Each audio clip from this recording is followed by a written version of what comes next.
Hello everyone, and welcome to Twitch Tales episode 90. Where did we leave off in episode 89? Only 16 weeks ago.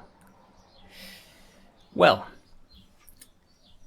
Apis has found themselves in a village called Renville, helping out a hermit called Seed, an elven man, his friend and guardian, a unicorn called Julius, and a newer friend and ally, an earth genasi from the earth plane.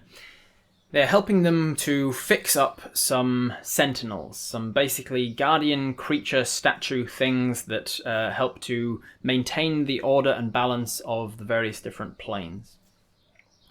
After having successfully completed the fixing up of the Earth Sentinel, the Air Sentinel, and the Fire Sentinel, with Seed having previously fixed up the Steam Sentinel and the Water Sentinel, Apis feels like their work here is done and they are needed back home. So, Apis, you are in Renville, the village that Seed has been protecting for countless years. You are ready to go. You've had your time to train. Actually, let's start there. Let's start with sort of because we kind of jumped over it a little bit, but let's start with the time that you are actually training. So you cast air bubble and the earth pillars to get the jaw working like bellows. You got the fire burning out the top of the cauldron, and the very next day you started to train and level up.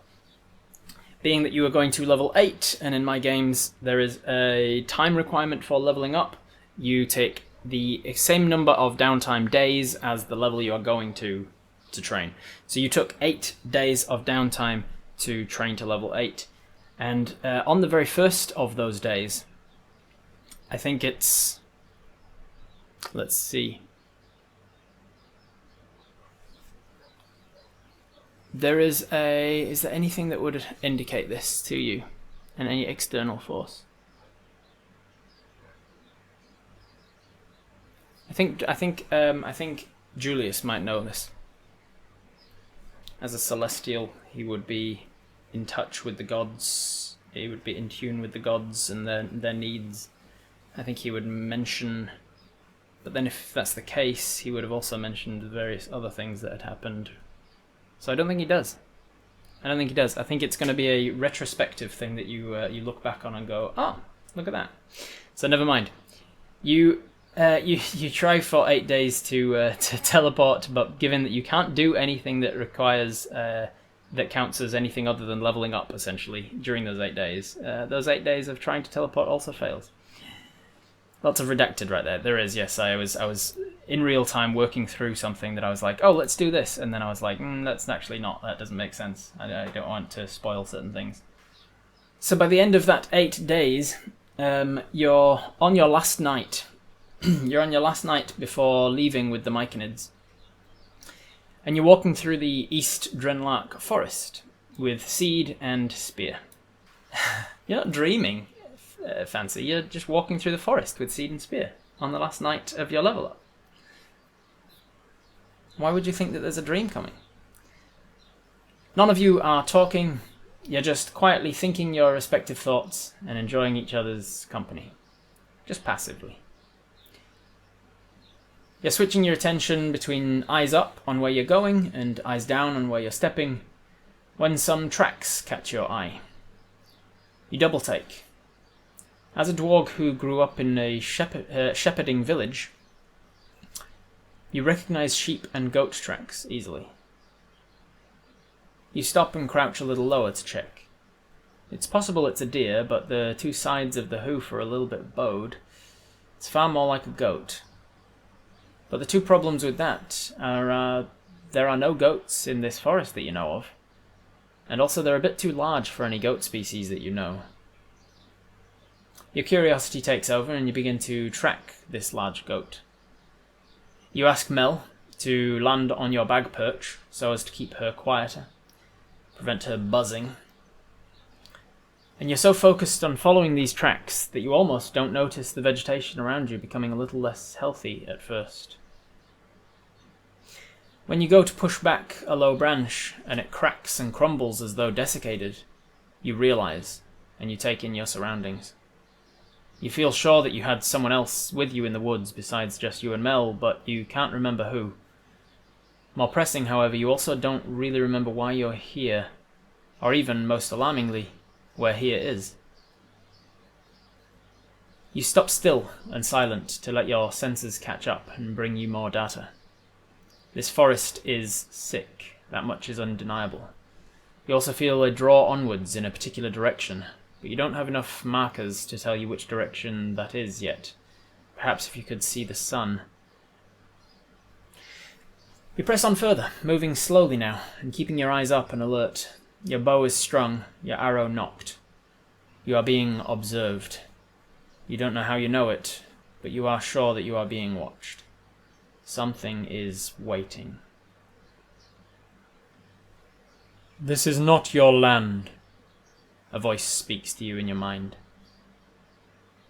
You stop, and barely daring to move your head, your eyes dart side to side, up and down, looking for some creature, but finding nothing.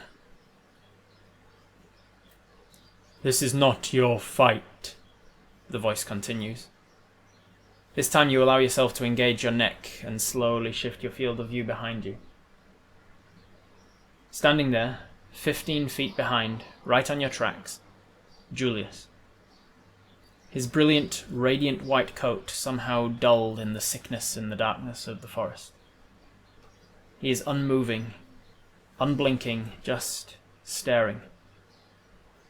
"This is not your destiny," Julius says once more into your mind.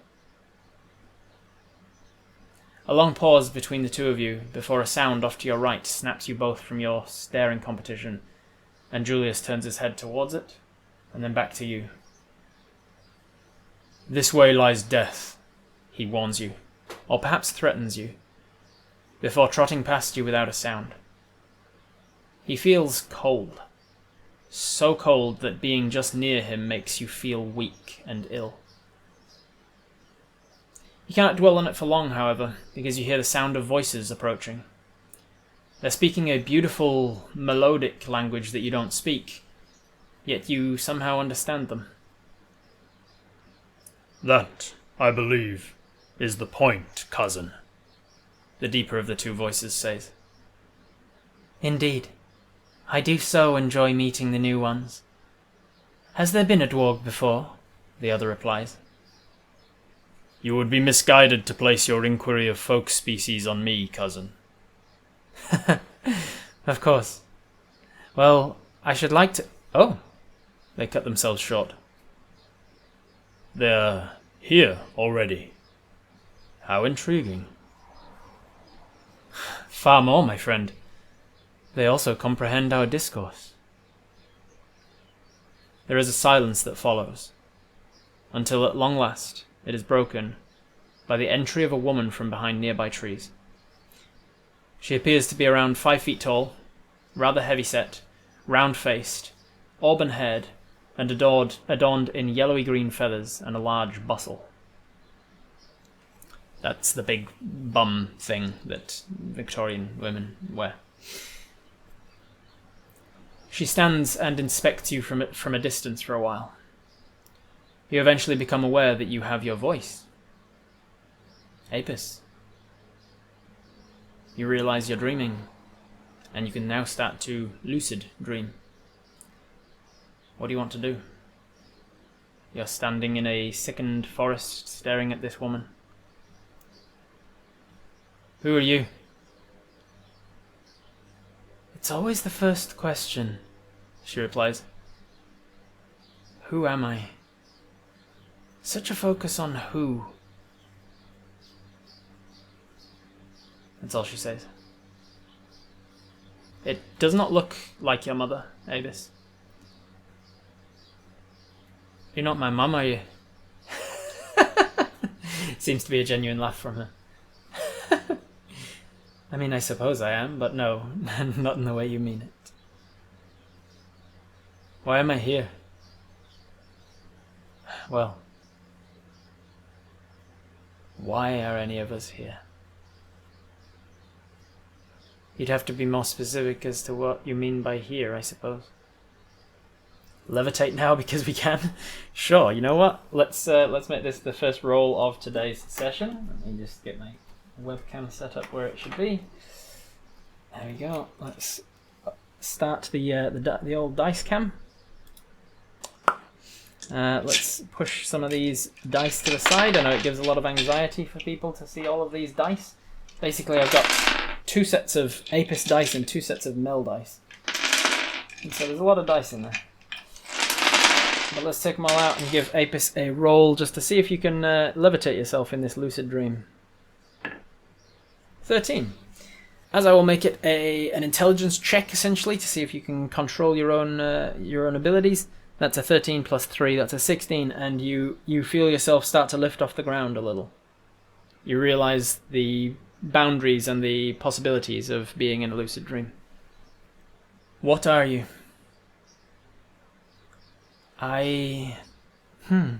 What am I? Throughout the years, people have called me many things, but most would refer to me as a god. Or a goddess, I suppose. That's another one of the distinctions that the material folk seem to enjoy. What do you want from me? I want to know more about your progress, I suppose. I'm fascinated by... what do they call them? Horizon walkers? We're gonna whoop another god. Which domains do you look after?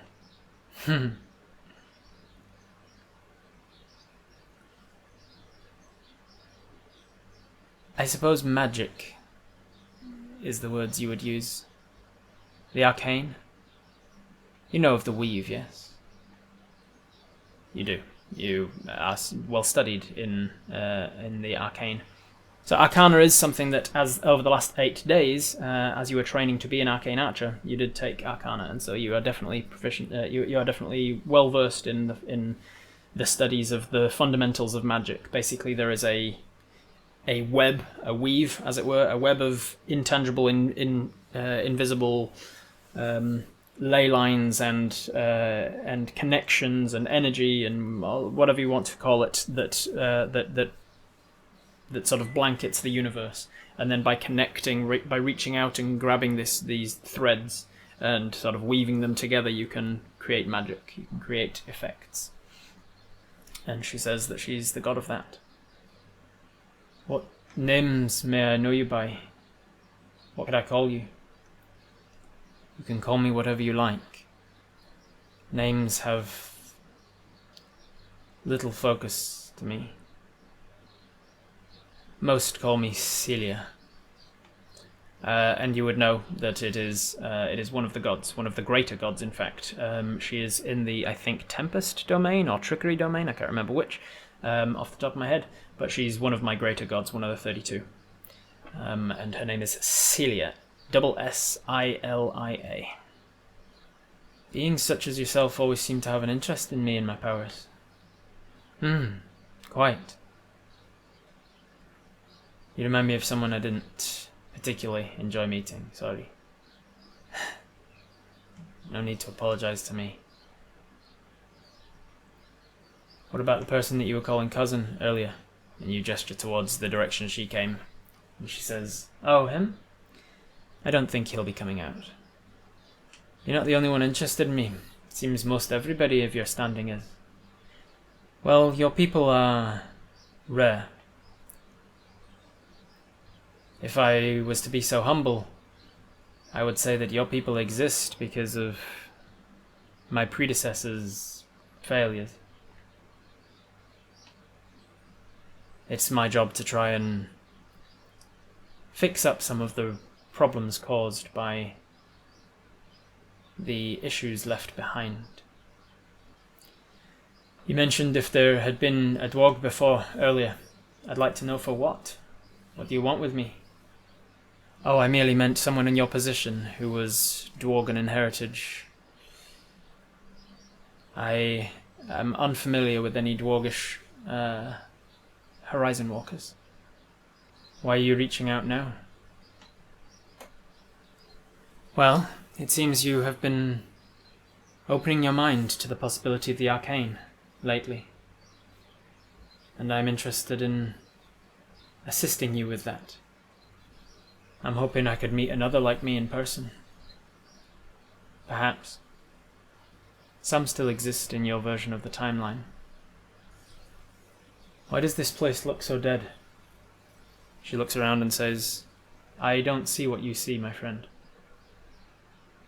It looks dead because your brain is telling you that it's dead.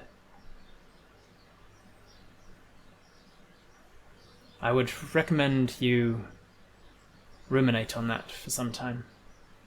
Why does it look dead to you? Do you mean that you want to help me close the demon portal? You must find your destiny, wherever that lies. Well, thank you for the offer. What would you want in return for the help? There is nothing you could give me that I don't already have. You said this version of the timeline, what does that mean? Well, time is not exactly as linear as your folks tend to view it. Everyone that is living is already dead, and has been dead for as long as everything else. From your perception of how time works and time moves, I merely mean that there are others of your kind, plane steppers, that are still living.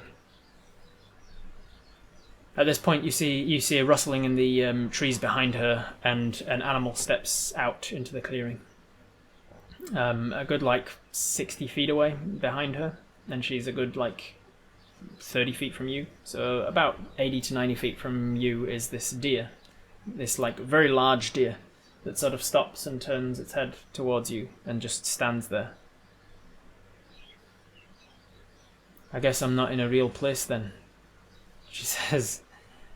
Dreams are real in their own right. In a sense, you are in a real place in that you are in the plane of dreams, but your body is not here. Does the one known as Merry Gentleman work for you? Let me just see something real quick. She says, the simplest answer would be no. Those from the Gaiete, they don't really work for us in the same way as your kind do. A more complex answer, I suppose, would be that yes, everybody does, ultimately. But no, I think, in the way that you mean it. No. To be able to talk like this is a rare opportunity, since it seems like we're working towards the same cause. What help can you offer me? She smiles as if that's the question she's kind of been waiting for. And she just sort of turns her head just to her shoulder to kind of pointedly look back towards the deer that is standing behind her. She looks back to you, and you feel your bow is still in your hand, arrow still knocked. Looming about dreams to discuss the weave sounds a bit fabricated.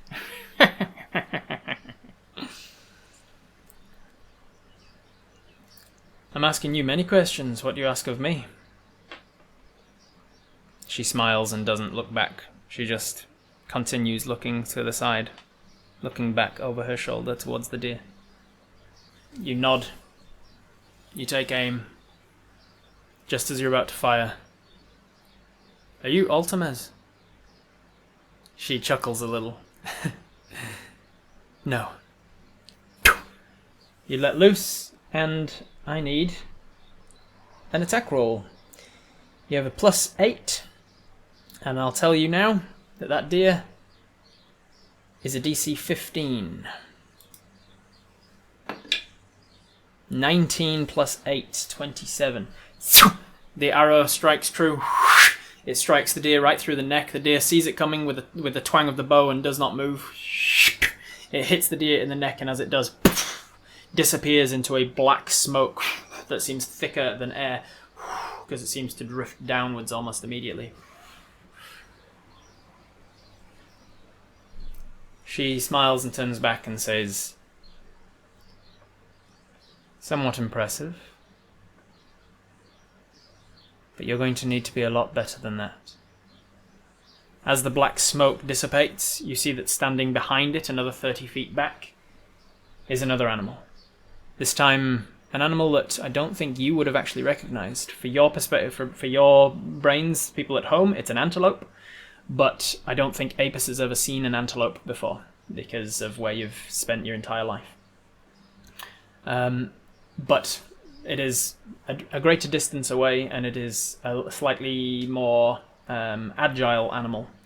And so she looks towards it, looks back at you and says, "Well, why are you testing me? Life will test you. I need to know if you're worth my time." Kind of looks like a big goat to us, I reckon. Yeah, kind of. What kind of antelope? I'd say maybe a springbok. This time do it using planar. Take a deep breath, focus. You're a hunter, you know this. You raise up your bow. You channel the planar energy. You feel the sensation of the prickly sort of static electricity, the hairs raising on your neck. You feel it pulse down your arm into the fingers that are holding the arrow, and you see the arrow starting to shift into the ethereal plane. You see this sort of like, with your insight, you see that this kind of interest and excitement on this lady's eyes as she like watches you do what you're going to do. And she's standing in the line, essentially. She's standing just off to the side, and there's an antelope like 90 feet behind her or whatever.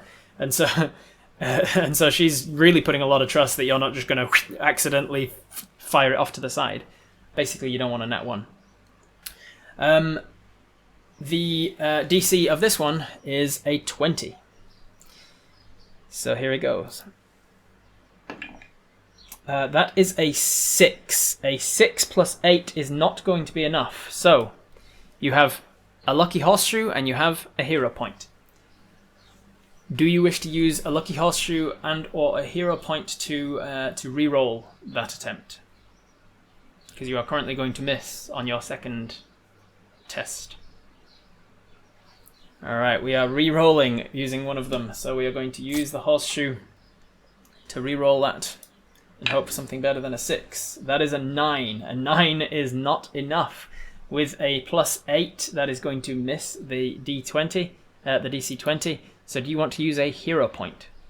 You've used your lucky horseshoe. Do you now want to use your hero point? Okay. Using your hero point.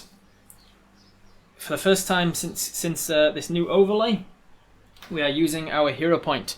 And what's more is, I'm going to let you know that I'm changing the way that I use hero points. It's a change that I've been using in my home games as well.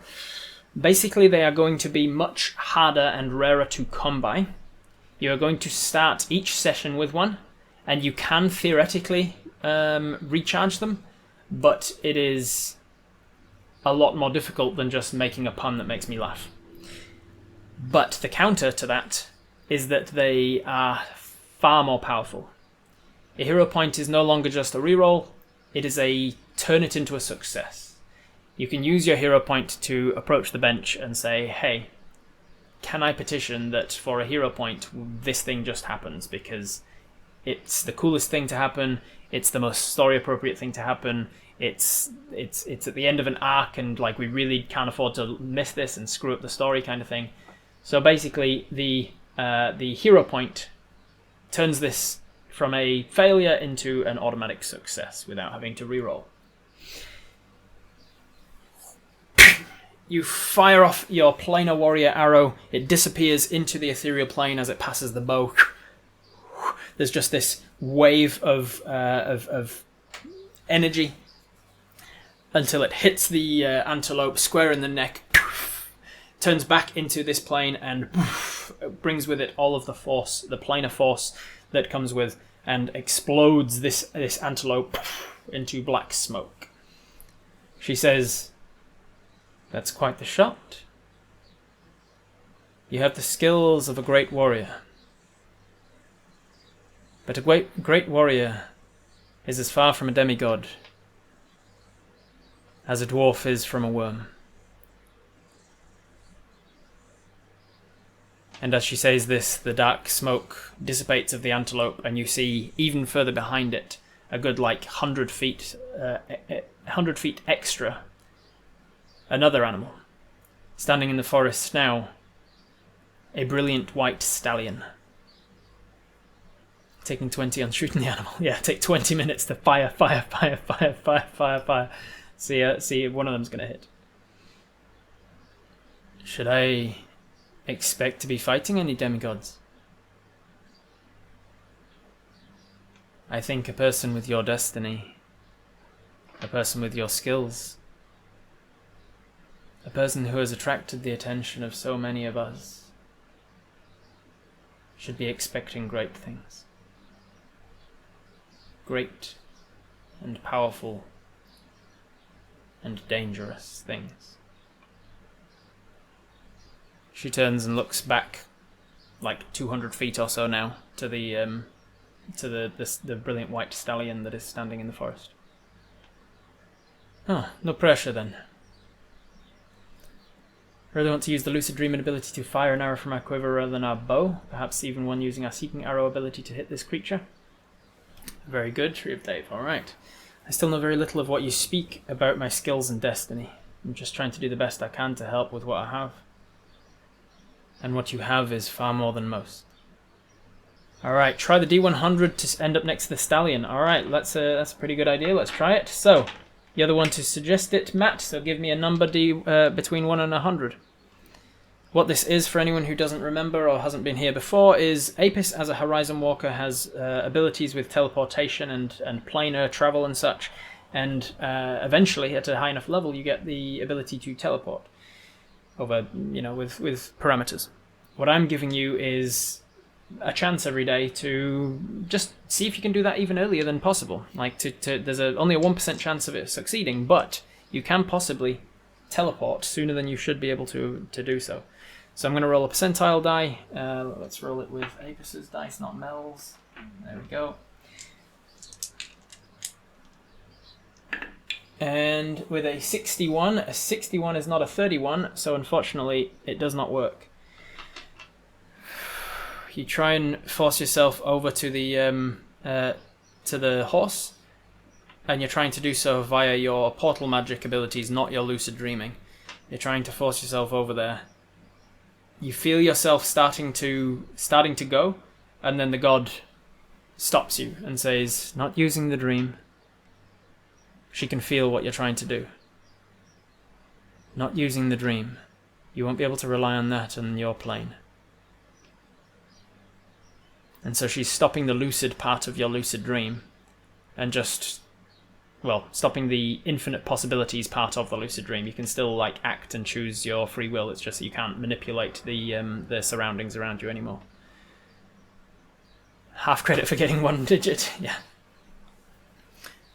And so you can't teleport over to the horse, but what do you want to do? She just implied with great power comes great responsibility. Yeah, I guess. Shoot again. You can shoot. The DC is now 25, which means you need a 17 or more. Do we have access to the seeking arrow? Not yet, you don't. What Dave said? What did Dave say? I really want to use the lucid dreaming ability to fire the arrow from the quiver. Yeah, we'll get to that. That is a good idea, and we will get to it. That is the purpose of this dream, essentially.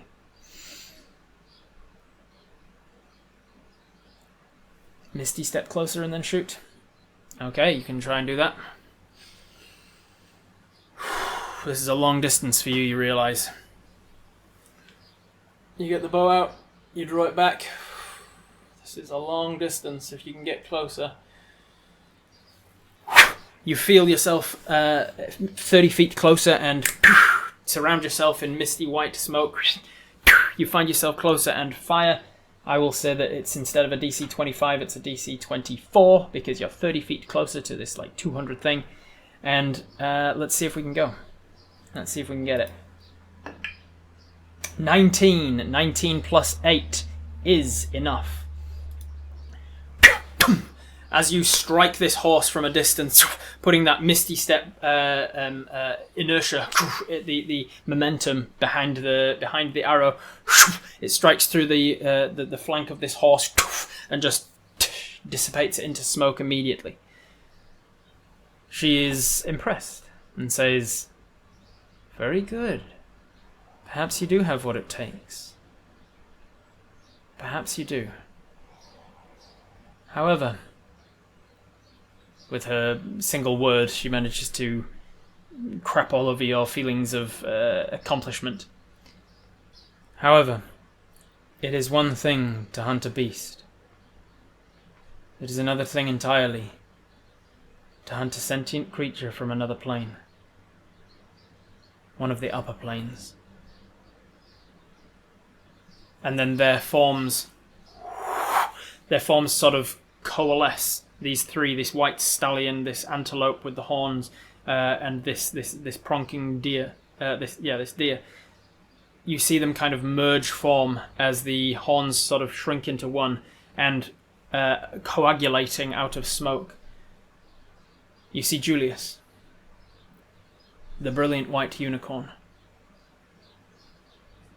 It's hard to recognize expression on essentially what is a horse face. So I will have you make an insight check. And that is kind of a little bit off, but that was 5. 5 plus your insight modifier of 2. With a 7, you can't tell what Julius is feeling or thinking in this moment, but he is appeared in the forest. And she is looking at you with the same expectation. "You expect me to shoot my friend? I expect you to know the difference between friend and foe. Cast protection from good and evil on ourselves." You feel yourself in this surroundings, this dream world. You are definitely in a forest of sickliness and evil. But you are apparently talking to a god with a unicorn nearby. Why would she be wanting you to shoot a unicorn? What does she mean by friends and foe? You're not sure, but there's definitely a lot of influence from celestials happening. You reach down into your bag and pull out a pinch of the silver, the powdered silver and iron, and placing it at the various different sort of chakra points of your body. You cast protection from good and evil on yourself. There's just a faint sort of glow comes from you before it seeps back down into your skin. This neuron keeps repeating to itself, "This is just a dream. It's just a dream." Primeval awareness, focus on the unicorn? Sure. What are you searching for with your primeval awareness? I believe primeval awareness is a spell, isn't it? So you mark off your spell, you focus on the unicorn. What are you asking? See if Julius is a fiend. We know that demons can be shapeshifters. You focus on fiends at this distance, and you get a very strong ping from Julius's direction. It seems that the thing making itself look like Julius, this knowing the difference between friend and foe, it seems that this thing is a fiend. And shoot. Arrow back. You take the shot. The DC for this one, as has gone up and up by 5 each time, has gone up from a 25 to a 30. Let's see how you do with a plus 8. With an 11 plus 8, that is a 19. 19 is not 30. But as you fire this thing. You say, your arrow goes wide, and you say, I can't hit something at that distance. I can't. That's not something I can do. And then she steps real close to you. It's not like she even had to move from where she was. She's just next to you, like she's always been there. And she leans in and says, and that's where I come in. Prove your worth to me, and I will be there for you. She reaches down and just slowly draws out one of your arrows and just places it in your hand and says, try it again. But this time, don't think about hitting him. Think about the arrow being where he is, like it's always been there. You misty-stepped before. That is not a thing that many of your world can do. How do you do it? You say, well, I was taught by a friend of mine to just sort of imagine I am always at that place. Imagine I am already experiencing the temperature and the humidity, everything, the light, the displacement of the grass that I'm standing on. Imagine that I'm there to all the details, and then I just kind of find myself there. And she says, exactly. Do the same for your arrow. You're not sure what this means, but you are familiar with trying things that you don't understand by this point. So you feel the same sort of prickly sensation of your planar magic running down your arm, as if you're casting planar, the planar warrior on your arrow.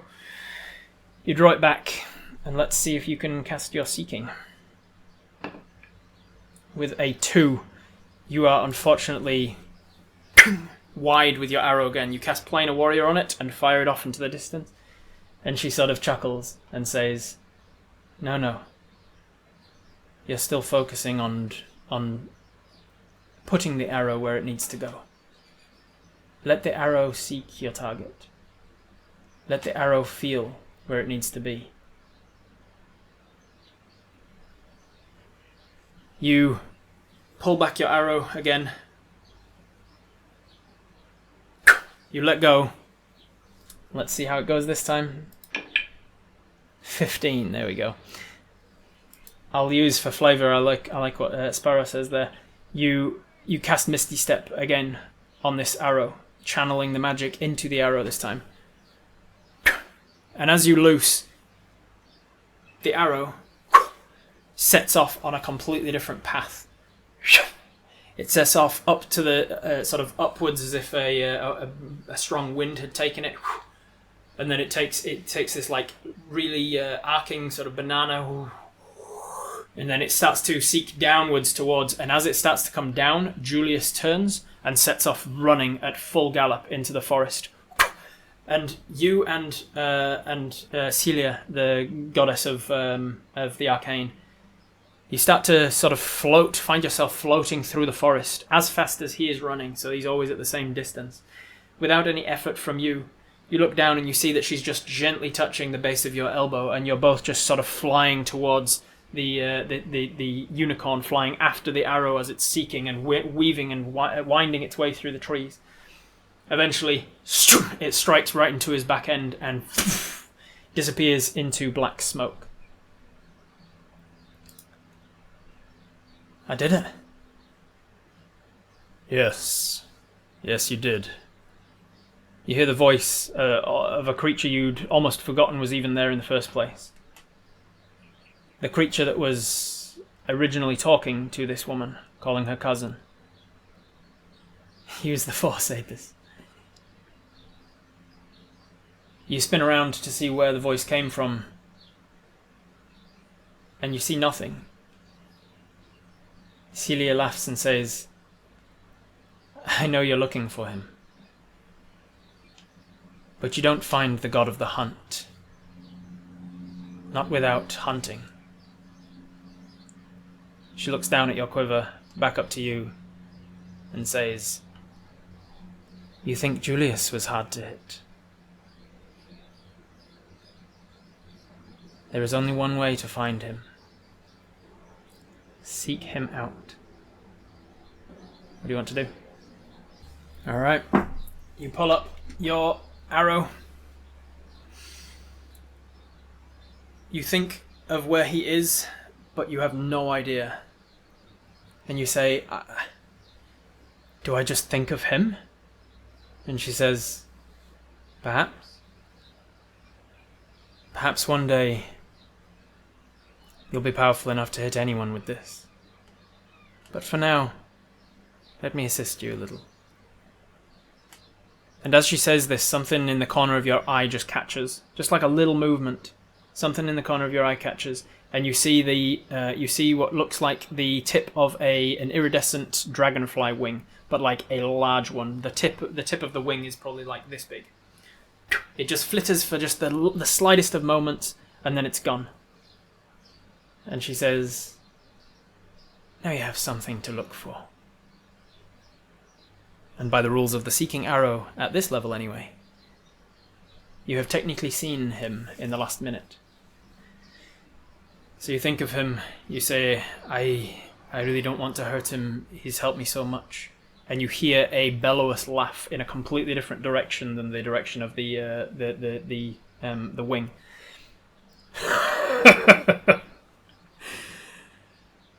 Perhaps if you find me,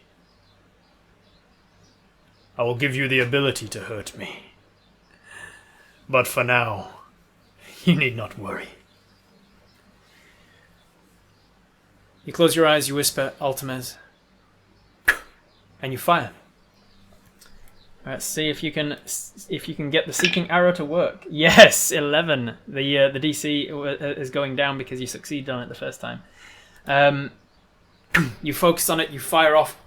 The arrow sets off from you, almost immediately looks like it's hit a wall and just bounces up and barely misses your head as it completely turns round behind you and sets off in that direction. You're barely even able to spin around fast enough to see it as it whizzes into the forest through the tree lines and then hits into something, and then with it comes this divination knowledge of where this target is. You can almost see through, like all of the trees between you and it have been turned to a translucent state, and you can see this sort of outline of him hiding behind one of these trees. As this arrow sticks into his side, he reaches up and it barely even has to pull it out. He just has to touch the arrow and it dissolves. And he steps out into the clearing. You see stepping towards you an incredibly imposing, athletic man. He's around 7 feet tall. And he looks like what you imagine would be the cross between a gorilla and a human, in that he is very humanoid in his structure and his appearance of his the way that his body is and his upright stance, his bipedal nature, but his body is head to toe in a very dark grey, very coarse dark grey short fur, like a gorilla's. It does nothing to hide his incredibly muscly upper torso. His legs are actually a little weak looking, and that's possibly because he gets around mostly by flying. You see extending from his shoulder blades these enormous dragonfly wings. And looking up his beautiful Adonis of a body, literal god of a body, you see that atop his neck, this coyote's head. And in his eye sockets, instead of a coyote's eyes or even a human's, compound dragonfly eyes. In his hand is a very long longbow, and he wears and holds nothing else. He has no clothing, he has no quiver, he has nothing except for this huge longbow, and he steps out into the clearing. And she says, "I think you know him as Ultimes." What do you want to do? Ultimes has chicken legs. Ultimes skips leg day is what I'm saying. You bow and bow your head in respect. You grab out 2 arrows and cross them on the ground in front of you. Kneel, damn it, kneel. This neuron proposes. new husband. Alright, so you kneel, you show your deference, you respect and revere him. And she says, "Oh, I didn't get that." And he looks to her and looks back to you. He doesn't say anything, but you can see him somewhat smile. You stand back up, realizing your potential folly or your faux pas in this situation, and you sort of stammer, "I'm sorry, he's saved our hide so often. It's just I don't." And she goes, "It's okay. I'm just messing with you." Face her and take a knee as well. "Thank you for your work. Thank you. It's an honor. I owe a lot to you. I feel your presence in the fight against the Green Dragon Lucifreak." And you sort of nod your head to him, and he kind of just like smiles, stays silent. He's a lot less talkative than she is, it seems already. "Thank you, Ultimus. You've helped me so much. I'm honored to finally meet you." While you're here, what was the second part of the Hunter's Mark boon? I can feel it, but I haven't figured it out yet. Yeah, you haven't figured it out. "I feel your presence when I mark my prey. Is there more to that than I'm feeling? It feels like there's more to the marking of my prey than..." And he just looks at you, silent. "Well, you pull yourself together a bit, you stand to your feet, and she leans to you a little bit and says, He's the strong, silent type. You'd do well to get a word out of him. He much prefers the company of animals, and so he doesn't have a lot of reason to talk." He turns to her and says, "Do not propose to speak on my behalf, cousin." She says, "Well, someone's got to." Then he turns to you and says, "No. If this one is truly what we need from them, they will learn what I want without my words." "So, Ultimus, I did find you. And you said perhaps you would..." And he sees what you're going for, pulls up his bow, pulls it out to the side without looking, and an arrow, like a very long arrow, starts to appear just as he pulls his hand back. It's like a trailing wisp of a contrail follows his fingers and coalesces immediately into an arrow. He fires it off and it hits a nearby tree, which just explodes as if it's some sort of dynamite arrow. There's shards of wood just shatter across the ground. Him and the other goddess don't flinch much, but let's see if you get out of the way or flinch or anything. With an 8 wisdom save, well, a 10 I suppose, wisdom save, you can't help yourself, but holy shit, poof, it spatters across the ground with wooden arrow shards. That was brilliant. Impressive. He says, "It is simply a matter of power." She goes, "It's not simply a matter. It's simply a matter of thinking about my gifts to you and trying to use those to increase your power." But, what he said, I suppose. Come on, Dice, don't embarrass us in front of our cool new god friends. You turn to her, you turn to him, you kind of putting together what the two of them are saying. He's like, "Just feel it," and she's like, "There's magic involved." And you realise that there is very much a division of approach between these two. And as an arcane archer ranger, you are a nice mix of these two sort of approaches.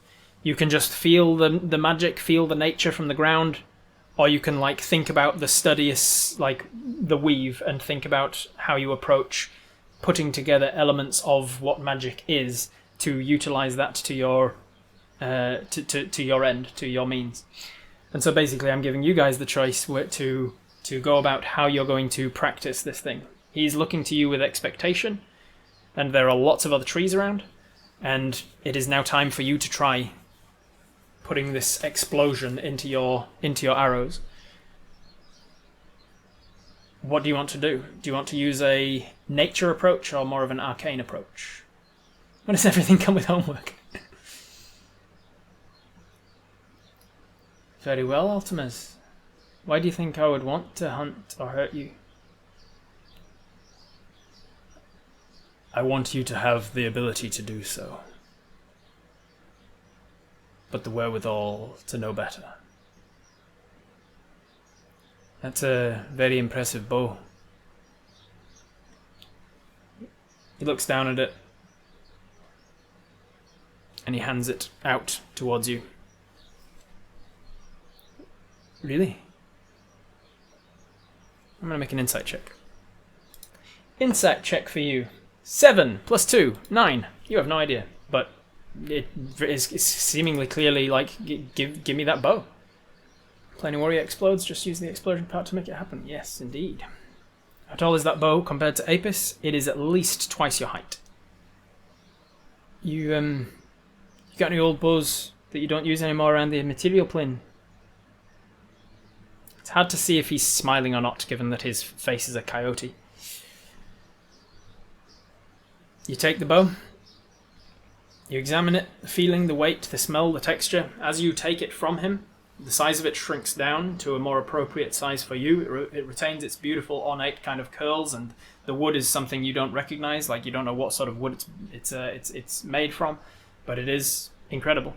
It is an incredibly well-made bow. It doesn't look elven-made or dwargish in nature.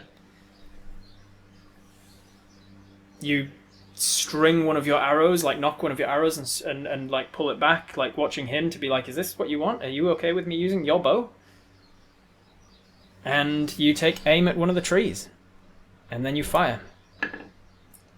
Nice. With a 15, the DC was 15, so with a 15, you fire at the tree. It hits into the tree, and with your planar magic, you manage to summon it back into the material plane just at the right moment. There's a small shattering of the bark of the tree, like not enough to damage the tree all that much. Like you've done a big chunk of it, but the tree's not falling down, and it certainly was nothing in compared to what he did. Sorry, is there more to? Am I meant to? The bow just felt like a good bow. It didn't feel like there was anything extra to this bow than to your bow. Plus all the planar energy that normally goes to moving between planes into the explosion. Okay, we can try that, Sparrow. You try again. You knock back your arrow the second time with his bow, and you focus on moving your planar energy not into the arrow, but into the explosion, into the impact from the arrow. You fire off.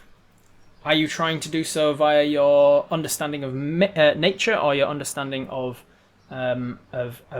magic, of the arcane? All right, we'll go with nature this time. So you focus in on your nature understanding, your ranger side of things. That's a +2 from your wisdom essentially, and with a 16, you fire it off and strike into the tree, and it explodes a little bit more of it. You are not able to manipulate the planar magic into the impact so much. It just looks like a regular planar warrior shot. You're going to have to work on how that works. But at this point, after using this bow a couple of times, you get the impression that the bow itself was not the thing that was impressive here. You get the impression that you can do the same with any bow. And when you said, hey, that's an impressive bow, the reason he held it out to you was mostly just to show you, hey, it's not the bow. The bow is obviously helpful for, you don't want to be using a damaged bow or a crappy bow, but there's only so far a good bow can take you. The rest is on you. It's not the size, it's how you use it. Yeah. So what do you want to do?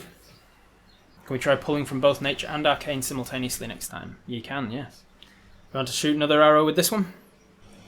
Don't pull an arrow from the quiver. Imagine an arrow there. Use both nature and arcana. Okay. You focus on his bow the way that he did it, just like conjuring an arrow. You pull it back. There's no arrow there. You think again, you focus. You focus on the arcane. There's no arrow. You're not sure if this is a thing that he can do, or whether it's a thing that you're not sure how to do, but you try it a third time. You're pretty sure that's something that he can do. You're not conjuring an arrow out of nothing, it seems. You hand him his bow back. He takes it with a smile. Even with his coyote face, you can now tell that he's definitely smiling at that. So you pick up your own bow again. You're more familiar with your bow and the intricacies of it and the exact bend and the resistance of it and stuff, so you feel a little more confident using your own. I suppose I shouldn't be learning with your bow. I wouldn't want to rely on that quality back in the real world. This time you do draw an arrow. You nock it. You put it in your bow. You draw it back. You've done this 100,000 times. You're focusing on the magic. You're holding it there for a second. Thankfully, you're relatively strong. You've got a 12 strength, so you're strong enough to just hold it back as you think. Okay, planar magic. Down my arm, into the arrow. I can do that. But the weave, she's saying, like, imagine the arrow where it needs to be. Pulling onto the weave. As you open your eyes again, you see there is like this. It's kind of like you're looking through a very sparse netting made of gossamer. It is like spider silk in single strands rather than like a huge web, just single strands every like 6 inches or so. And it's not in like a perfect grid. It's just like it's overlapping and in different directions. None of these threads seem to be like directly connecting to one another, but they're all somehow related. You see this just very faintly, and it's not like you can see every single strand at all times. It's like some of them are catching the light, kind of like a spider in a spider's web in a beam of sunlight. Somehow you know, you don't know how you know, but somehow you know that if you strike through a few of these webs, a few particular choice webs on the way, your arrow will manipulate the weave in such a way that it will then impact with more force. Tapping into your knowledge now of arcane and nature, you realize that you do need, in fact, some of this planar energy combined with your knowledge of the weave. Doing it is another question, though. Now you know what you have to do. With a 7 + 8 attack roll, it is not enough. You fire, you see that you miss a few of these threads on the way. It hits the tree and explodes with the regular planar warrior. That same tree that you've now exploded 3 times is now threatening to start to fall, but not quite there. That skill is the kind of thing mortals usually lack. Yes, which is why we are here. The things you are going to be facing, they require you to have an understanding far deeper than that of most mortals.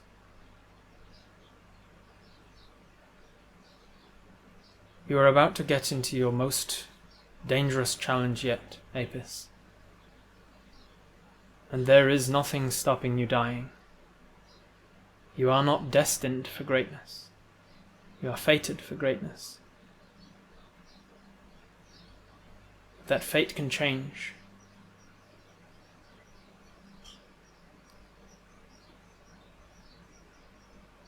You look back to the tree. The entire weave has disappeared to your eyes. But you knock another arrow. You try not to be freaked out by this word of warning that she's given you.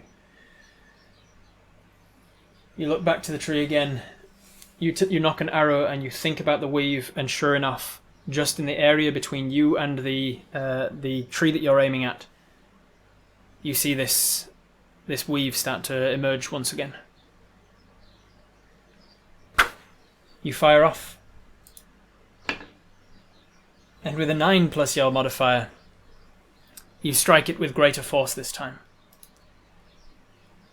Not only does it hit the same place and explode with slightly greater energy, some of the shards of this tree explode out and hit nearby saplings as well.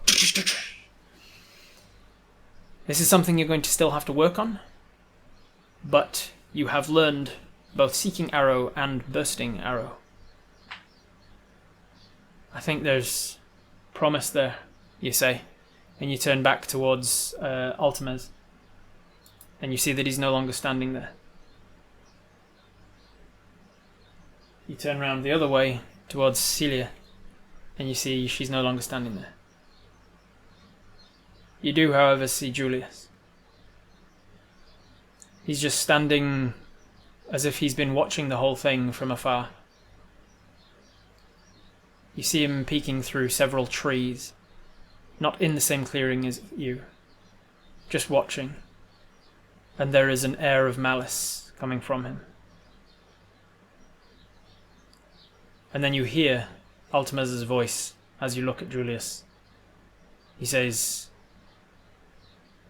"So sad when someone sent to help makes things worse. Do not let that be your story." And then the entire dream starts to fade. And you find yourself waking up on the last morning in Renville.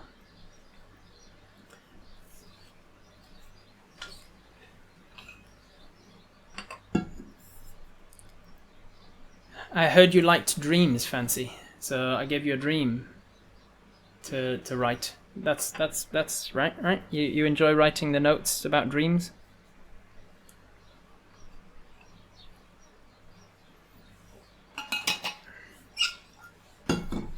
Still missing the prestidigitation? Yeah, there was no, fun way that I could tie that in. It's basically, prestidigitation is just, it comes from your understanding of magic through time. So every time you practice prestidigitation, you'll learn a little bit more about prestidigitation. There was no, major consequence of learning Presti. So I was like, you'll just learn it as you learn it.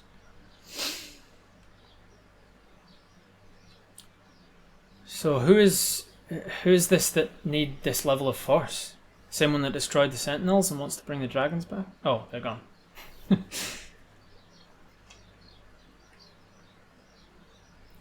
Need to make sure that Spear is fine then, doesn't cause trouble. Run that last bit past us again. He said, "So sad when someone sent to help makes things worse. Don't allow this to be your story."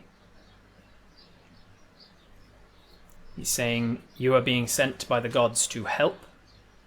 Don't make things worse. I like this. I've been tortured for months on end. Can we check primeval awareness for whatever not Julius was? He's no longer there in your vicinity, but you mean now that you're awake, can you check for him? You absolutely can. Now that you're awake, it will actually cost you your spell slots and such. So you wake up, you use one of your spell slots to cast primeval awareness. I assume you're searching just for fiends, and what sort of radius. You are in a forest, which is one of your favoured terrains, which means you can go up to 6 miles. But to remind you, if you haven't been here before, or if you don't remember how I use primeval awareness in my games, it's basically just a ping of yes or no. So if you say, are there any fiends within 6 miles? If there is any fiend at all, anywhere in 6 miles, you will get a bing of yes, there is. You won't get the location, you won't get the numbers, you won't get the direction or anything, you'll just get, yes, there is a fiend within 6 miles. So it's up to you what sort of radius to put it at. How do you want to do it? How about focusing on the shreds of the weave as the strings of a bow? That's pretty cool, I like one, yeah. We learn prestidigitation by necessity because we wake up in the dirt every morning, yeah. Argue at that point we get the horseshoe. Yes, you have had a long rest and hero point. No, not yet. Can we wait and cast this when we see Julius? Just whenever, not just whenever. Sure, you can do that. Thinking the fiend was something they put there to test us in the dream world that we were in. Maybe. Wait until we see Julius first. Got it. Alright, I'll give you that spell slot back. Actually, I'll just cut to the chase. You wake up in the Renville village. You have your regular morning with Seed and eating dinner and eating breakfast and tending to his garden. Eventually, it's not long before you see Julius. And as you see Julius... so now we have to shoot Julius and leave. You see Julius eventually and you cast the spell. You focus on fiendish energy and you focus on his location. You focus on what it feels like in your body to be around fiends, the stories of demons and how that makes you feel. You get nothing. You don't feel that way when he's around. So either he isn't a fiend, and they were just using his appearance as a training mechanism in the dream, or he is a fiend, but he's able to hide the fact that he's a fiend somehow. Didn't like our creative use of our current skills to pick up the new stuff. That's fair. I don't know what you mean, sorry, Sparrow. What about Spear? I'll say that Spear was also in the radius of that primeval awareness, and no pings. You get the impression. I'm gonna just cut to the chase. You get the impression that either none of the people that you've been spending time with are fiends, or they are and they're good at hiding it. Seed, can you put that leaf armor on me? Oh yes, verdant armor. Seed, good at. What sort of armor? You want vines? You want thorns? You want regular bark? I hope that spell wasn't very obvious, or Julius might be quite offended. It's smart when you're fighting demons to check that your friends are actually not demons. He wouldn't be offended by that. He casts a similar thing every so often as well. He's got detect good and evil. Perhaps don't tell Julius about the gods visiting us. Is Spear allowed in the village? Julius has been working with Spear to sort of ascertain his appropriateness to be at this village, and after a couple of days, you've been training for the last 8 days, so yeah, Julius has over time gotten okay with Spear being around and is allowed in the village now. I meant to give us the hero point, not creative enough for your hero point. Gotcha, I see what you're saying. Now, as I say, hero points are going to be a lot more powerful, and so they're going to take a lot more to recharge. You're going to get a guaranteed one every session, but if you want an extra one, it's gonna be something. All right. So, what do you want to do? And your last moments of being in this village, you say goodbye to Seed and Spear and Julius, and head to the Myconids. How much is a brand new overlay? That's not a hero point. But you already had the hero point when you gave me the overlay. So you can't get 2 hero points. Plus I pay you. So that's your work. Make a persuasion check. Somebody roll a d20 in chat. Persuasion check against the Dungeon Master. Super outrageous. A 10. A 10 Cinderfingers. Not the greatest. And a 5 from Wraith. 20. Trust me. It's a dream, so it's a dream hero point. Fucking hell, alright. Jesus. You get a hero point. You get a reluctant hero point, everybody, for fancy making me this amazing overlay. Next time the hero point saves your life, you can all thank Fancy. Alright. Huzzah! You can thank Sparrow for trying to push for a hero point, and you can thank Fancy for making the overlay. Let's not use it by the end of the session just to annoy Rob. Bastards, the lot of you. Is there anything you want to do? We're gonna skip over like just regular stuff and just jump to the Myconids unless there's anything specific you want to do or say or interact with in this village before you leave. You've done all that you need to do here. There are still sentinels to be fixed, but Seed and Spear and Julius are working on those now. They know what the next step of that process is, and they're working on it. What do you want to do before you leave? Anything? Now waste the hero point on stealing a shirt that no one will ever wear. Yeah. Check the size of Squinty. I do have in my notes that Squinty is about a foot long now. He is growing. Not quite as fast as Pointy grew when he was around, but he is definitely growing at a faster rate than he would if he was just in a cave somewhere. Make sure they know how to get a spear home. Yeah, over the 8 days that you've been training and stuff, everybody is aware of everything that you know. So like how to open the portals and blah blah blah. Show them a map of where we're going, and if they need to contact Apis for help, to send word. And if I get an ability to send a message long distance, I will try and keep in touch. Yeah.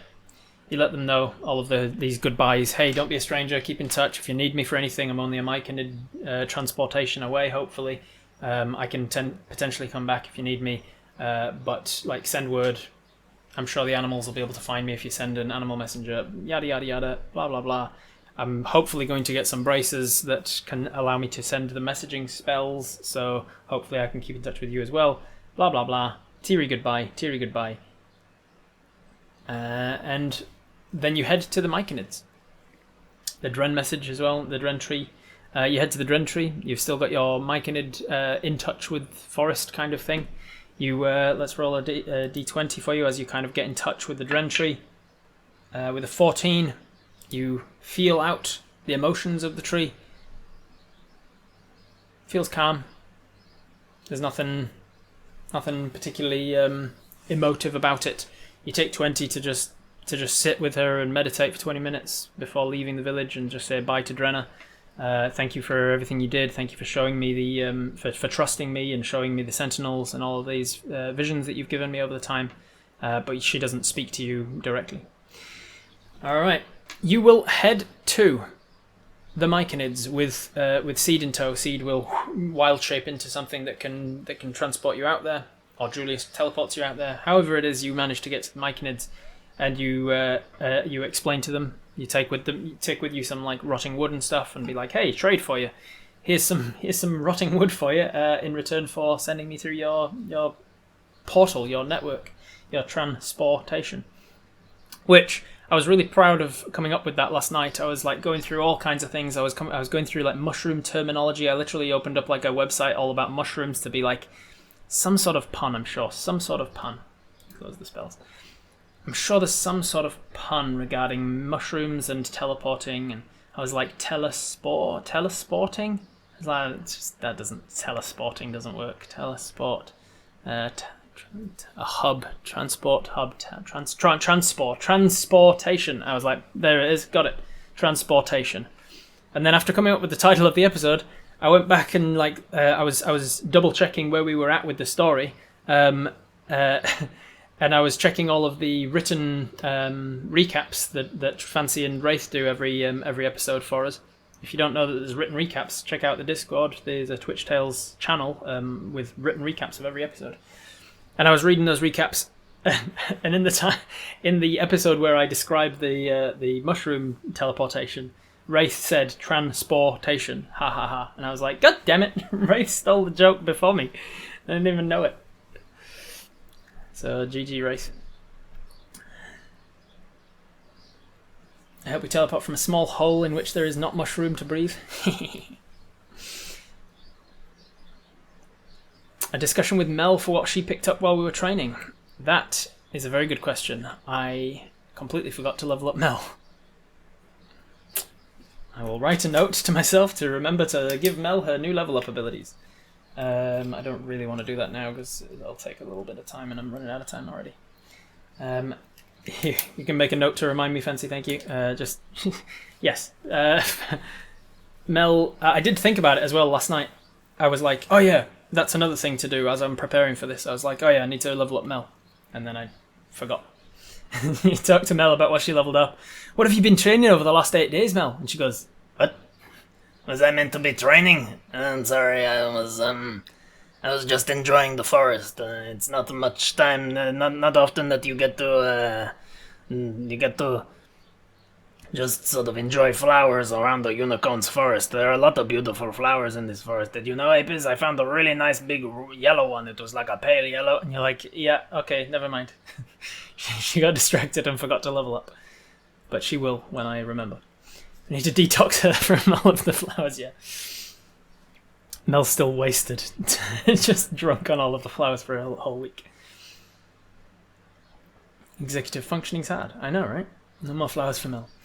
All right, so you head to the Myconids, you give them this thing, they take you to the Air Sentinel cave, this huge relief in this interior of this huge tall cavern in the shape of a woman that you spent several days fixing up, and you thank the Sentinel lady for being here and for allowing this enormous tall mushroom to grow. And as you approach it, the Myconid sovereign, he releases these spores that sort of start to latch on to the outsides of the stem of this mushroom, as it were, and start to just kind of bend and stretch parts of it out until one of these porous holes in the side of the stem of the tree start to get larger and larger and larger until within it you can see this tunnel sort of sloping, I guess. This tunnel sloping downwards. Once the hole is large enough, you see this tunnel sloping downwards inside, and it doesn't seem like an arcane kind of wobbling of space or anything. It just seems like a genuine tunnel that just goes down into where the roots of this tree, this tree-sized mushroom would be. Do you still have a cloak that has a map on the inside? You do, yes. You have a cloak of fashions that you can wear to give you. You can change what it looks like when you wear it, and so you chose to make a little map of the forest and stuff. Oh, before you leave, Julius does ask that you wipe any recognition on that map away from the map, like the little green dot that shows where the village is in the forest. He says, "Can you just remove that green dot?" So you can keep the greater sort of forest area, but like remove the map, remove the "you are here" kind of point on it. Tremor sense to see where it goes. Yep, as a dwarg in my world, it's a homebrewed race that is based on the dwarves, and so you have other features that are more to do with like your connection to the land and stonework. You tap down your feet into the stone, and you feel where it goes, and it does not seem to go anywhere. In that the tremor sense is returning that where you can see, where your vision is telling you there is a tunnel going in. Your tremor sense is telling you there is solid stonework there. It's a tunnel, not a pit, so step into it. Yeah, it's just a sloping tunnel downwards. Definitely not a pit, right? Remember, we can't talk about where we were and what we were doing in Renville. It's a secret, but we can talk about the Feywilds, yes. Can anyone use this, or just the part mushrooms? You don't know. You ask them. Is this something that anyone can use, or is it just because I'm part mushroom? And they say... with the rapport spores, they say into your mind, in theory anyone can use it, but they must have the what's the word? They must have the favor? That's not the right word. Approval. They must have the approval of the Myconids. These are Myconid tunnels.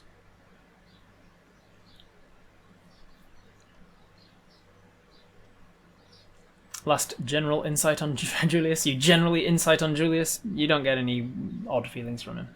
He seems like he is himself. You use plant sense on the whole as well. When you use your plant sense, which comes from you being a Myconid, it more confirms with your sight that, unlike the tremor sense, it feels like there is genuine like plant matter or mushroom matter, fungal matter that is going down the slopes of this, the sides of this tunnel, as it were. What is a pit if not a vertical tunnel? Approval as in being there? Yeah, like the Myconids are approving of you using it. They're allowing you to use it. So like they're saying, hey, as long as you've got the Myconid's approval, you can use the tunnels essentially. So you step into it. You say goodbye to Spear and Seed and whoever is there with you, and you slide down into this tunnel. It's not mushroom to maneuver, but it very quickly sort of slopes outwards. Your tremor sense feels like you've just passed through the ground until instantly it turns off. Your tremor sense is gone, like the stonework that was there is just not there anymore. And now there is no stonework that you're in contact with anyway, so you cannot use any tremor sense, even if there was. Even if it was still there, you're not in contact with it. It slopes to a horizontal level, and you stand yourself to your feet and look back up. You can still see the space there, and it's not so sloped that you wouldn't be able to climb back up it if you wanted to, but you can see them there, and Seed is still looking in after you and kind of waving. and you turn and you start to walk off down this tunnel. They have told you that there will be guides in this tunnel to assist you in where you're going, which makes you believe that perhaps it's not a single, like, one direction to another direction kind of. It's not like a joins two places, but it might be like branching and such. And sure enough, that is confirmed for you as you walk a little bit further into this tunnel. You can see that it is quite dark down here. Thankfully, you have dark vision. But it is also somewhat illuminated. It's dim, essentially, because of the bioluminescent fungi that's around the place. You get to the end of your small tunnel and realize that it is a network of tunnels. It is up and down and smaller and larger ones, and you can see movement within this tunnel. Lots of myconid people, like the smaller ones, the sort of more young childlike ones, and some of the taller ones that are more gangly. They're just kind of moving around the place. A few of them are carrying baskets and stuff, and they're just like, most of them paying no mind to you. But one of them starts to walk over, and he has this, he has one of these, I don't know enough about mushrooms. Where's No Man when you need them? It has one of those that's like sprouts outwards rather than a cap. It's not a mushroom with a cap. It has one of those sprouting sort of tendril kind of mushrooms.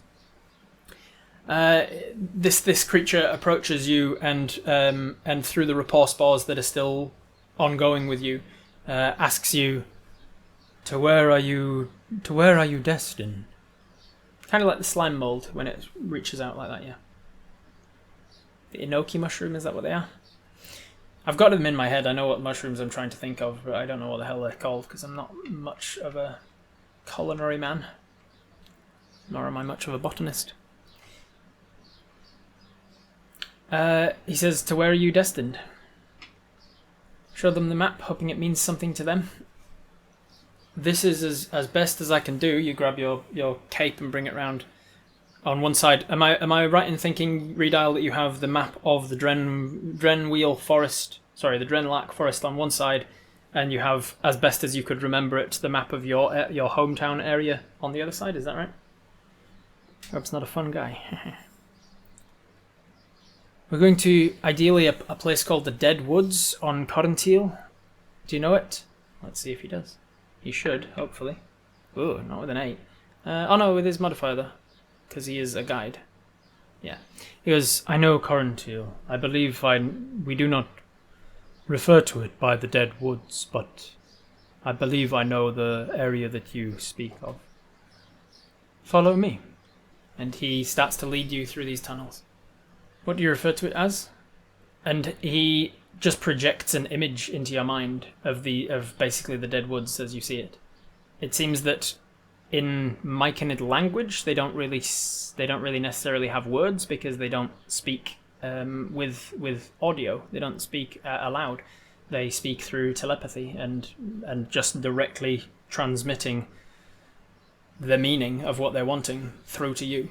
And so they don't really have a word for the Dead Woods. They just have the image of it. But it does feel like, it does seem from the vision that he projects to you, it does seem like, oh, this is kind of the area that I'm looking for. So I think we're going to the right place. Ask the guide, what is the vision for the place I came from? What do you call the place that I just came from? And he sends this vision of you to you of the interior of the cave that you were in. It looks a little different to the one that you've seen because he hasn't been up and actually refreshed his memory of what it looks like, but he projects what he remembers it to look like. If I need to go back, I'll project to where I was. Yeah. Have you heard of any news of that area? Anything unusual happening in there in the past few months? Yes. Lots of traffic of the overworld. And lots of unrest with the termites. Right. Unrest with the termites. Yes. The termites. They are aggressive.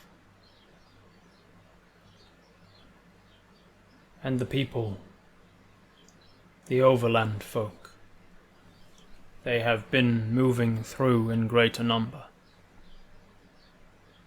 forcing the wood to the sides. There are paths we are cut off from.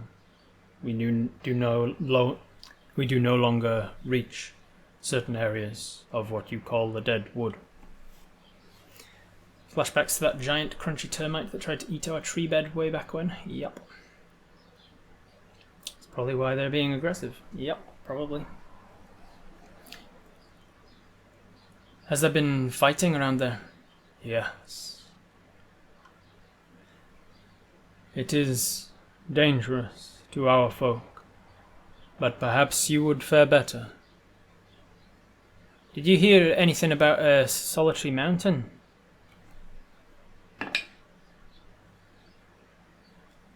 I believe there is a mountain to the north, but I do not know the people there. We're super tough now. We can take out termites, no worries. Yeah, easy. Easy peasy, mate. You got 85 hit points. You can take out termites. Fires as well, perhaps? I know not of any fires. Fire would be dangerous and would spread rapidly in what you call the dead woods. Is there a safer place for me to return to on Corintiel? There are many colonies on Corintiel. And he stops, because he's like taking you down various different lefts and rights and ups and downs and stuff, and he stops and he goes, I need to know where you wish to go before I take you there. It's the closest place to Fondurg and Shadridge, so even if dangerous, we need to go there. You ask him this, like, is there anywhere closer to the town of Shadridge? Do you know the town of Shadridge? He does not. Fondurg, do you know the town of Fondurg? Even less. No, he's never heard of... He has no reason to understand human terms and stuff. Human cities and stuff, and civilizations and settlements. So you ask him about Fondurg and Shadridge, he doesn't know, but you try and like describe the thing as best you can with the interior of your cloak as well. Like, okay, so it looks like this, and you use the mountains and the forest and the dead wood, and you're like, so up here, is there anywhere closer to here than here? He says, that would be the closest colony of myconids that I know of, that are connected to this network. If the fighting's gotten that close, we should go to where the action is. Safer places would probably be farther away from our goal. Yeah. So you continue to walk with this guy. He leads you up and down and through alleyways and corridors. You're passing other myconids on the way that you see are going up. You pass a couple of times that they're going like up one of these tunnel things and like climbing their way out at various different points on the globe. You're not sure exactly how the Euclidean nature of the globe maps to the non-Euclidean nature of this tunnel of networks, but it seems to connect things in a much smaller span than on the overworld. For those who play Minecraft, it's kind of like going into the Nether, and then like every 8 blocks is only 1 block on the whatever in the Nether, so you can get around a lot faster. It's kind of like that. Okay, well, it sounds like I might have to risk the danger then. I need to get home to my friends. Indeed. And he takes you, after some amount of walking, he takes you to a tunnel that sort of looks like the tunnel that you came from initially, one of the smaller side tunnels that leads towards the end, and you can see there's like light coming through it at the end. And he says, this is as close as I will take you. Your destination is at the end of this corridor. Be careful of the termites. And as you thank him for his assistance and leave, you kind of think about, do I need to pay this guy something? Is there anything I've got that I could give this guy? You like ask him, do you want anything? Do you need rations? Or I've got a little bit of money if you need. And he sort of hand waves you away. He doesn't need money or things. This is just kind of his purpose. Thank you for the guidance and the warning. You turn and you leave walk your way across this sort of slimy tunnel lined with fungus. And as you get to the end, you see that the light that's coming through is from a torch bracket that's been placed in the side and is currently lit. And there's like a little wooden ladder that's at the end as well to help you get up the slightly longer slope than the one that you came down. Since Shadridge is closer to danger, we might need to figure out the situation first. Yeah, the closer you are to danger, the further you are from harm, right? That makes perfect logical sense. I once heard it from a very wise man. Must remember that we wanted sending on the message, not not message on the braces. Sending, not message on the braces.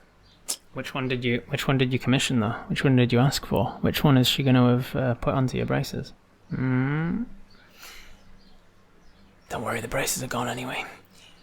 Get out onto Corinthial first, and then we can look around and assess. If we see billowing smoke in the direction of Shadridge, just say a little prayer for the village's safety and go the other way. I think we should go to Fondog first. Shadridge may be overrun, or we may be mistaken for someone else in a war zone. Talk to Vala, get the braces, get the rundown first, then move to Shadridge. Vala's smart, she'd figure it out. When was the last time Vala used sending on us? Not recently. One of the last times, I think, was when she said, where are you? Briar was expecting you for dinner and you didn't turn up. And you were like, oh, we're not... that person you knew wasn't us. And I think she hasn't messaged you since. Alright. You climb the ladder. You get to the top of the ladder and... oh, good for you. Thankfully, you've got a high dexterity and you're proficient in stealth, which means that even passively speaking, you are relatively stealthy, which is good because you didn't alert the guard, as it were, that was on duty here as to your arrival. As you poke your head out of the hole, you see the top of this myconid hole. You see that sitting against a wall, just kind of like staring at the ground with a stick in its weird-looking hand. Just kind of tracing things in the dirt, just like absent-mindedly passing the time. An insectoid human man. Not human. An insectoid humanoid creature. That looks like a gigantic termite. We're talking at least 4 foot tall, maybe 5. It's hard to tell because it's sort of sitting down. But it's got these long insectoid legs and it's holding this sort of stick and it's tracing in the ground. You can see that there are weapons that look like kind of like 2 swords that have been placed together into this sort of pincey kind of a shape with a handle on it for jabbing at things. And that's on a long pole next to him that's just standing there. And you see a doorway between on the other side of him. He's sort of sitting between you and the doorway. And as I say, doorway, it's kind of, you are in an underground cave, much like the one you left. And it's an entranceway, a tunnels essentially. I guess Mel is with us. Mel is with you. Yes, Mel is with you on your perch, on the back of your bag. And Mel goes, what is that? If it hasn't seen us, let's stealth around, get out of wherever we are. Don't think we could silence it without a disturbance. So you have managed to get to the top of the ladder and peek out of the base of this mushroom teleportation thing without it seeing you, but getting out into the room it's in and going to the door. There's no way of getting to the entrance without it seeing you. Do you think we could silence it without disturbance? You definitely have the ability as an arcane archer ranger level 8. You could easily kill it and go if you wanted to kill this thing. This is the customs desk. Signal Mel to keep quiet. She does so. You can cast Pass Without a Trace in GTFO. You can do that if you want, yeah? Pass Without a Trace, definitely. Pass Without a Trace, definitely. Yep, alright. So a few people saying Pass Without a Trace, definitely. So let's mark off that. Pass Without a Trace, and then let's head you over to your dice cam. You have a 5 on the dice, plus 10 from Pass Without a Trace is 15, plus 3 from Dex is 18, plus another 3 from your proficiency bonus is 21. So with a 21 stealth that comes from a 5 on the dice, that's not bad. With a 21 stealth, let's roll their perception modifier. Oh damn, that's pretty good. They got an 18 on the dice, plus their perception probably would be a 1 or a 2 at this guy. It's going to be close to seeing you, but you are quiet enough that the shadows cling to you.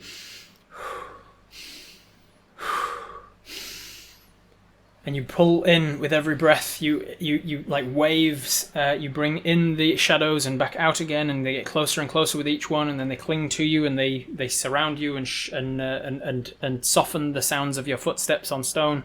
You manage to get out of the mushroom thing and round the back of it, just checking for other exits from this this tunnel. And sure enough, you can see that around the other side of the tree there is another exit. There is another exit and another guard, but the guard is looking up the tunnel, not towards you. So there are two ways out. Both of them have a guard on duty. One of them's kind of just like not looking at either place. He's just looking at the ground, doing his dirt. But to get past him is going to be pretty damn difficult. The other one is standing with his back to you, but looking up the tunnel. So getting up that tunnel is going to be pretty much impossible. You could easily take out either one of these, you think, if you wanted to. Use the camo cloak to help. You turn the cloak around. So the interior is now the outside, so you don't lose the Renville if you wanted it. And you think of turning it to camo, and you turn the outside of your cloak into the same sort of stonework as the surroundings to make it easier. Throw a stone to distract and then sneak out. Very good idea. Okay, so you get a pebble and you try and ping it near the guy that's kind of just tracing stuff in the dirt.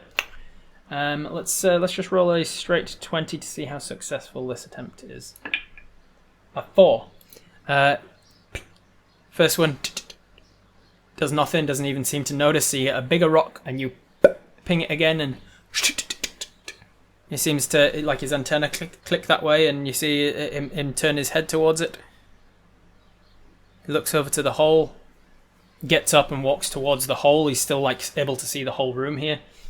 And you're like, fuck, I can't get out from behind this thing, and if he makes too much noise, this guy right behind me is going to turn around and look at me.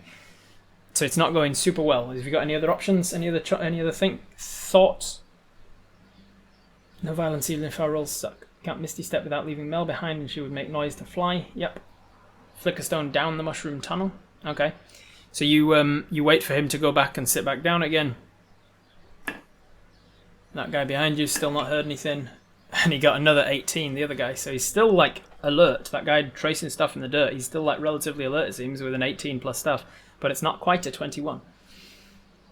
So you wait for him to go back and sit back down so that you can get around the front of this myconid tunnel, and then you get ready to run, or to get ready to move fast anyway. And you quickly sort of lob the stones up in the air and kind of rush around to the back of the tree, back of the mushroom tree, so he won't see you. And clatter, clatter, clatter to the ground in the tunnel. Let's see how successful it is. 14 plus stuff. Well, plus nothing actually. It's just a straight roll to see how successful it is. Above average. This time, the guy hears it and kind of like stands up and walks over. And 14 is enough that the other guy is not enough that the other guy doesn't hear it. So the other guy also hears it, but it is enough that he goes. And he doesn't really turn towards you, thankfully. He's just like heard it and is aware that something's going on. And the other guy responds. And he walks over to the tunnel and looks all the way down the tunnel. Shouts something down the tunnel. You use this opportunity to quickly skirt around the outside of the wall. And you walk out of the cave mouth, as it were. All right, so a series of skill checks. Essentially, how do you spell that? With lots of K's. I'd like to know how Law would subtitle those insects, please. For the peace of the kingdom. This is going to be a skill challenge, essentially. This is going to be a series of 5 stealth checks. You're going to need to succeed at least 3 of them before you fail 2 of them in order to get out of this termite tunnel without being seen and encountered by the termites. They have weapons, and from what you've heard, they are aggressive. You can probably kill a few of them, but as we know, termites are a social insect with a lot of them around. Their strength comes in numbers, not in individuals. So if they hear you and encounter you, it's going to potentially be a problem for you. So 3 challenges in a row with your plus 16 dexterity, 16 stealth. Sorry. So with pass without a trace, that takes it to a 26, which is a success. a 31, which is a success, an 18, which is a failure, and a 16 onto that is a 25, which is a success. And then just for completeness, what would the fifth one have been? Another failure. So you literally got success, success, failure, success, failure. So you made it. So to cut the story short, essentially you find yourself in what looks like what was once a Myconid settlement. It looks very much reminiscent of the Myconid settlement you were just at. It's got lots of like fungal houses, essentially buildings that are made out of the fungal equivalent of wood. So like high cellulose, strong, sturdy building materials, and then, unfortunately, a lot of that has been destroyed and gnawed at and chewed up by termites. In this what was once a Myconid settlement, you can see that there are dozens and dozens and dozens of termite people, similar size and armored nature and warrior types to the ones that you just passed, the ones that you avoided. But there are also lots of regular termites as well, lots and lots of bugs, but also like the big ones that look like dog-sized or even bigger. So there's a lot of like holding and waiting and like pulling your cloak around you just at the right moment and making it look as much like the wall behind you as you can. It takes a little bit of time to like shirk your way around certain creatures, but with your high stealth checks, you manage to get out of there. With the one failure that happened before the 3 successes, you got caught at one point. You got heard. You attracted attention. They saw you there, but then you managed to evade them with that final success. You managed to evade them and lose them again, essentially, before getting out. So you get to the top of the surface. You eventually find some sort of tunnel that seems to slope upwards, and you follow it to the surface. And when you crest out of the surface, you see again a lot of termites. Most of them are underground, but there are a few scouts that are out on the surface level.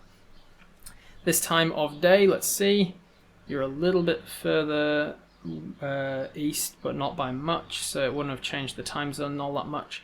And let's see, what time of day? Mid-afternoon by the time you said your goodbyes and stuff. So it's probably like late afternoon-ish. You get yourself out to the surface and you look around, and sure enough, you are pretty convinced that you're in the Deadwoods. You're not sure which part of the Deadwoods necessarily, but as an outlander and a ranger and the level that you are, you can quite easily make a survival check. Let's make it a very low DC and just double check. Low DC, but you got a 1. Let's see, your survival would still be pretty good, and it is technically a forest, albeit a dead one, so you do get your forest bonus. So that is going to be 9 and 8. That's an 8, I believe, onto that, which takes it to a 9. Thankfully, the DC was like a 6 or something. So you couldn't even fail. If I'd have thought about it, no point even rolling, to be honest. But I didn't think about how high your survival modifier was when I asked for the roll. You do the worst possible job of it, but thankfully you're good enough that you can still succeed. It just means that it takes you a good like 20 minutes. You eventually see the clouds start to part enough that you can tell where the sun is, and you can kind of relate what sort of time of day it is. You know which way is north. From that, you can kind of go, okay, I've got a rough idea of where in the dead frost I am, the dead woods that I am. You avoid some termites with the rest of your Pass Without a Trace before Pass Without a Trace eventually comes to an end. And where are you wanting to go? I will remind you that it is midwinter, maybe even midwinter. I'd say not late winter.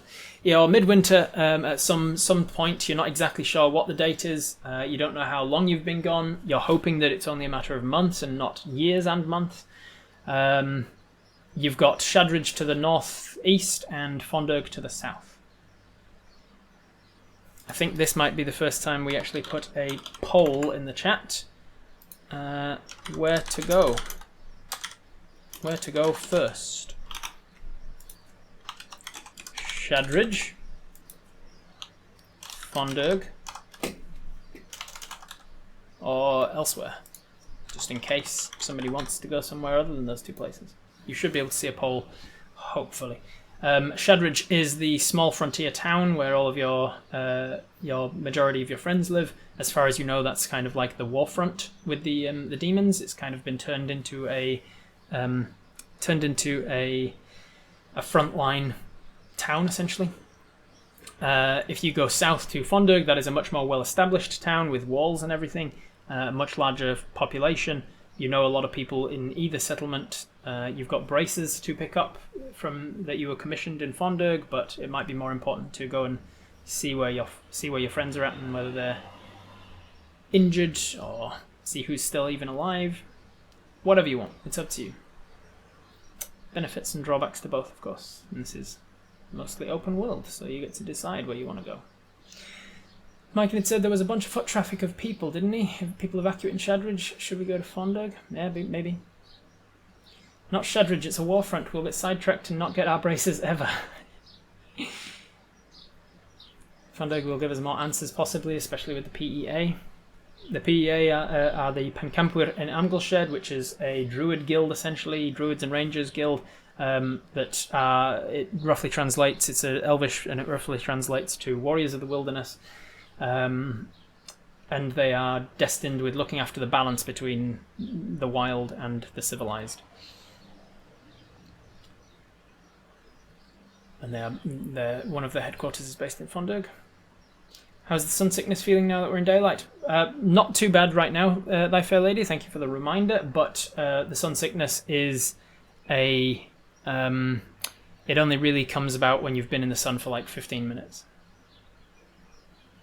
Ooh, it's not a hugely different vote. It seems like you guys are pretty split on it, but Apis standing there for a moment, looking between the two directions, wondering whether to go for Shadridge or Fondurg. All of these minds, all of these neurons firing about like, but Edith, but my braces, but PA, but this and that and the other. Eventually you decide, 55% of you decides, let's go to Fondurg. And so you start to head south. Mel. Yes? Did you understand those termites at all?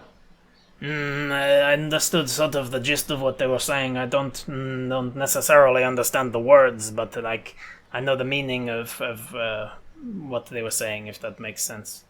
Sort of I can get a feeling for what they're meaning, but not necessarily the sentences they use. Right. Well, it's more than me. Fondurg getting a rundown of what's going on, it seems. Yeah. All right. We need to buy a parasol or a sun umbrella for ourselves too. You do, because it's going to take longer than 15 minutes to get to Fondurg. So let me actually look up what the sun sickness is. Control find sun sickness. I think I called it sun sickness. Because you are part myconid, part mushroom, and mushrooms don't do well in the sun, you have a flaw called sun sickness. If you are in direct sunlight for more than 10 minutes out of any 15-minute period, Apis has the poisoned condition until they are in dim light again for at least 15 minutes straight. So if out of any 15-minute period you've spent at least 10 minutes of that period in the sun, you will feel poisoned. You will have the poisoned condition, and you do not want the poisoned condition because poisoned means you have disadvantage on pretty much everything. I guess I'm going to roll for weather. Give me a second to roll for weather, because if the weather is currently like snowy or it's currently just overcast, cloudy, then you might be good, because you won't be in direct sunlight. But if the weather is currently a relatively clear winter day, you're going to be poisoned. So let's go with...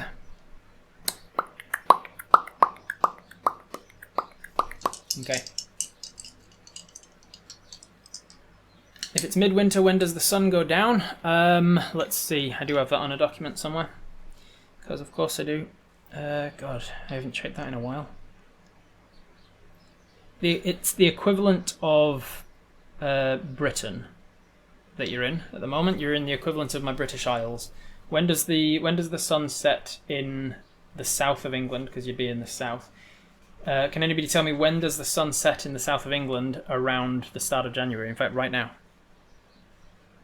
some people will be watching from England, I'm sure. You can tell me, when does the sun set? It's dark by 4 p.m. here in Scotland, so like half an hour later than that in the south of England, maybe. Around 4 p.m. It's around 5 p.m. in Birmingham at the moment. About 5 in Birmingham. Alright, I'm going to say it's around 5 p.m., just before 5 p.m. that the sun goes down enough that it's not a problem. And I said that this was going to be late afternoon that you were here. So you've probably got like another 2 hours. I'm going to say it's about 3 p.m. right now. I'm going to say it's about 3:30 for you as Apis, so you've got an hour and a half-ish, maybe an hour to until it's dark enough to not be a problem. But I still need to know what the weather's like. The weather is currently slightly clear, which is not great for you, which means that yes, there will be 10 minutes out of every 15 that the sun is actually shining. So I'm just going to roll again just to double check. Yeah, slightly on the lesser side, but there will be a moment of poison before you get there, essentially. If the sun is our weakness, we need to find some kryptonite to become strong. yeah, right. Yeah, it's your damn yellow sun is making me weak. Sunset in London today was at 4:18 p.m. Okay, I'll say that you've only got like half an hour to before the sun goes down. Then you can wear your hood. Yeah, you can wear your hood, but like you're still in the sun. It's still like reflecting off of the ground and all this. Anyway, you are setting off south through the dead woods. A couple of times you do come across, now that your pass without a trace is off, a couple of times you do come across some termites that will notice you. Regular termites looking, sort of giant termites. They'll notice you and then kind of scuttle out of your way. They're not smart enough. They're not stupid enough to attack when they're on their own and you're on your own. They can't take you in a one-on-one fight. So they kind of back off, and once or twice you actually see like a group of maybe 3 of those warrior termites that are sort of prowling, looking for whatever they're doing, but they seem to be preoccupied, and they either see you and don't worry about you, or they don't see you at all. Eventually, it's not too much longer. It's maybe like a half an hour of walking before you make it to the edge of the forest. So I'm going to say it's about 4 p.m. So you've got the poisoned condition at this point. You're feeling the illness of the sun being above you.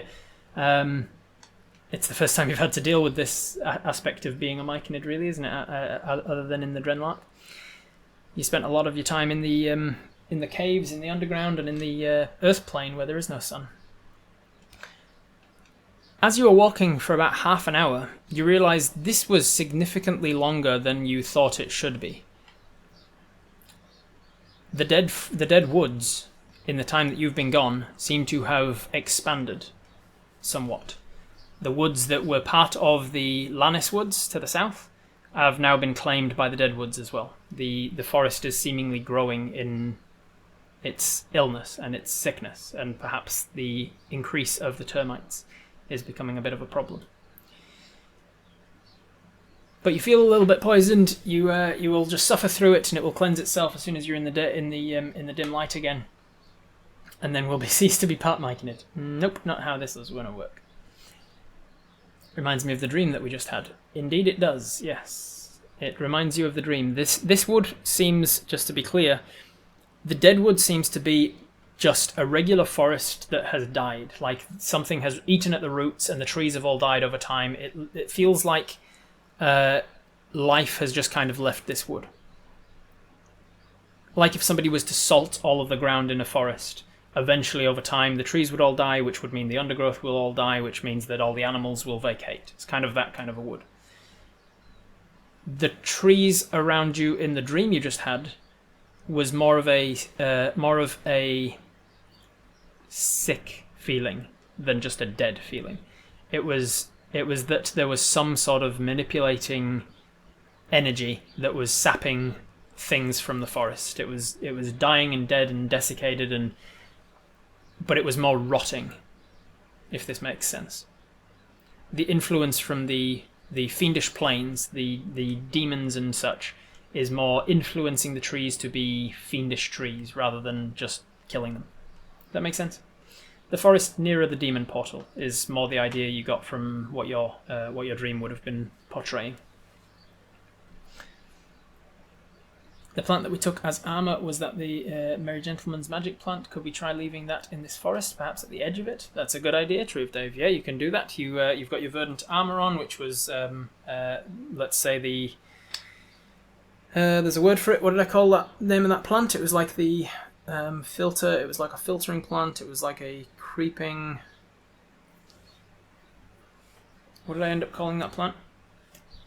Somebody has it. It's in my notes somewhere, I think. Cleansing something.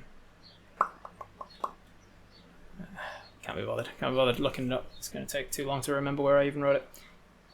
It's an aspect of that plant, let's say. So you get to the edge of the dead woods, south towards Fondurg and the Lannis woods. The cleansing creeper, I think I might have called it, something like that. And you voluntarily end the verdant armor spell, planting down this plant, which, as per the spell, seems to cultivate itself to fit whatever new terrain it is in. So you see that it gets hardy and more solid. It grows up larger and then starts to immediately start to pulse, and you realise that it's sapping any sort of toxins and things from the soil, cleansing a little bit. But yes, as Wraith says, a cleansing plant probably won't really survive the termites. It's not necessarily that the soil is corrupted or salted.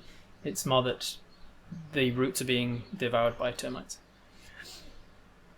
Once met someone who might know more about this. What did we call him? The guy in the woods who wanted to be left alone? Yes, you called him Old Chap. The what you assumed to be some kind of a necromancer or something, perhaps.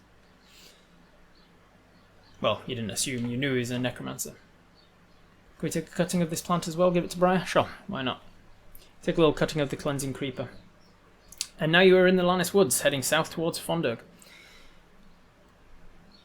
You head towards Fondurg, and the first thing you notice is that as you continue walking from the dead woods, you focus on heading east towards the mountains so that you can find where the hell the path is, because you came in way off of the path between Fondurg and Shadridge, so you've had to kind of just walk through the woods to try and find the path. Eventually you do find the path, and the first thing you notice is that it is a significantly more established path than it used to be. When you were here, what feels like... how much does it feel like for you? It's been like 3 weeks or something? In your mind, I can actually it's probably worth looking up for your sake. As Apis, you feel like it's been... when did you leave? It was Alterbris, was it? No, it wasn't Alterbris, it was Ferumbris when you left. It was week 2 of Ferumbris, which is, I believe... Oh no, it was Alterbris. It was week 4 of Alterbris. It was the 28th of Alterbris when you stepped through the portal to the Feywild, and the 28th of Alterbris through to when it is now redacted. So from your perspective, you spent like a week in the Feywild, and then another 1, 2, 3. So it's been about 4 weeks for you, but it's obviously been a lot longer. You realise that the path is now an actually paved road from Fondurg north. You look to the north and see that it's like well established, like they clearly have foot traffic coming and going. And you're not walking on this road to Fondurg for very long before you see foot traffic happening as well. You see a few people on carts and horses coming towards you, seemingly like a supply cart. Just a couple guys with hoods up. One of them riding shotgun, I suppose, with a heavy crossbow in his lap. They just kind of nod to you as they trundle past, unless you want to wave them down and ask them anything. It seems like they're on a supplies run to Shadridge. Watching the sun, can we now tell exactly roughly how long it's been? It's possible. Make a survival check based on the sun and the position in the sky, and because the thing is as well, Wraith, you don't have a watch or a clock, so it's a certain position in the sky, but you don't know what time of day it is, so it's going to be difficult. I'm gonna say it's at disadvantage. So make a survival check with disadvantage, relatively high DC as well. So this is going to be a +8, and you've got a 9 and a 4. So 9 plus 8 is 17. You get the impression that it is probably Epobris, meaning the first month of the year, which means that you've probably breezed right past Sinterbrunn, the sort of the joyous Christmassy kind of time of the year, and even Shanta's Day, which is the first of the year, potentially. That's all you're going to get with a 17, though. You just wave these guys down and say, "Hello, sorry, what year is it?" One of them's like, "What do you mean? What do you mean, what year is it? Oh, you've been partying so hard. Just, it's not a trick question. Genuinely, just what year is it? Do you know the date?" Because, of course I know the date. It's the 8th of Epobris. It's Winter Day. 8th of Epobris. And what year? 3994. 3994. It was the 28th of Alterbris when you left, which was 3993. So you realise with that, you do a bit of quick mental maths with your 16 intelligence. You do 17 intelligence, actually, I think, from memory. You quickly do some mental maths and you realise it's been 8.5 months since you last saw Shadridge. It feels like about a month to you. Damn, I missed Aldroy's Day. You did. Aldroy's Day, by the way, I was working this out last night. I was like making sure to keep up to date with my calendar last night, and I was like, oh, they breezed past Aldroy's Day. Aldroy's Day was the day that you were on the Earth plane during Aldroy's Day, because you left for the Earth plane on the 6th of Sinterbrunn. And then you were there for what felt like several hours, but was actually 60 hours, 60 and a bit. So you were there on the Earth plane for the 7th of Aldroy's Day, which is Aldroy's Eve. You were there on Aldroy's Day, mining Ignazite, fighting Hook Horrors, and then you arrived back that evening to fight the fire and stuff. You missed All Sails Day on the 9th of Sinterbrunn, which was the day that Spear was starting on the cauldron. You realised it was meant to have a hinged jaw, and you chatted to the Myconids about fixing their cave-in for them. That was on All Sails Day. Myconids don't celebrate that stuff, so nobody was there to tell you, and neither does Julius or Seed or Spear. None of them know anything about those holidays, so they didn't tell you anything about it. And then you did some. You started training to level up on Shanta's Day, Shanta's Eve. So like the last day of the year is when you started your 8 days of training. So you spent almost your entire first week training. You got your dream on the night of the 7th, and it is now the 8th. Santa doesn't visit the Earth plane. No, it seems not. So to trick 8th of Epobris.